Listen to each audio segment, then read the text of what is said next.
చాలా రోజుల నుంచి సినిమాలకు దూరంగా ఉన్న సమంత ఇప్పుడు సిటాడెల్ హనీ బన్నీ అంటూ ఆడియన్స్ ముందుకు వచ్చింది. తాజాగా సోషల్ మీడియాలో సిటాడెల్ ట్రెండ్ అవుతుంది. ఈ వెబ్ సిరీస్ లో సమంతకు జోడీగా బాలీవుడ్ హీరో వరుణ్ ధావన్ నటించారు. సిరీస్ మొత్తంలో వాళ్ళిద్దరి కెమిస్ట్రీ బాగా వర్కౌట్ అయినట్లు తెలుస్తుంది. యాక్షన్ సీక్వెన్స్ కు ఆడియన్స్ సైతం ఫిదా అవుతున్నారు. రాజ్ అండ్ డీకే తమ రైటింగ్ టాలెంట్ ను మరోసారి చూపించారు. సిటాడెల్ సిరీస్ లో సమంత లిప్ లాక్ సీన్లతో రెచ్చిపోయింది. ఎప్పుడు కూల్ గా కనిపించే సమంత ఈ సిరీస్ లో రెచ్చిపోయి మరీ నటించిందని అంటున్నారు సినీ లవర్స్. సిటాడెల్ సిరీస్ వల్లే నాగ చైతన్య సమంత మధ్య గొడవలు వచ్చినట్లు ఆ మధ్య వార్తలు తెగ వైరల్ అయ్యాయి. అయితే ఇప్పుడు వరుస లిప్ లాక్లతో సమంత రెచ్చిపోవడం చూసి ఆమె ఫ్యాన్స్ సైతం ఆశ్చర్యం వ్యక్తం చేస్తున్నారు. గతంలో సిటాడెల్ గురించి సమంత కొన్ని విషయాలు చెప్పుకొచ్చింది. తన నుంచి వచ్చే చివరి బోల్డ్ ప్రాజెక్ట్ సిటాడెల్ అని అప్పట్లోనే స్పష్టం చేసింది సమంత.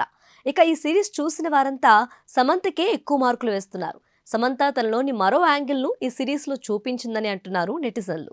ఈ సిరీస్ కు హిట్ టాక్ రాకపోయినప్పటికీ సమంత విషయంలో మాత్రం పాజిటివ్ గానే రియాక్ట్ అవుతున్నారు అభిమానులు.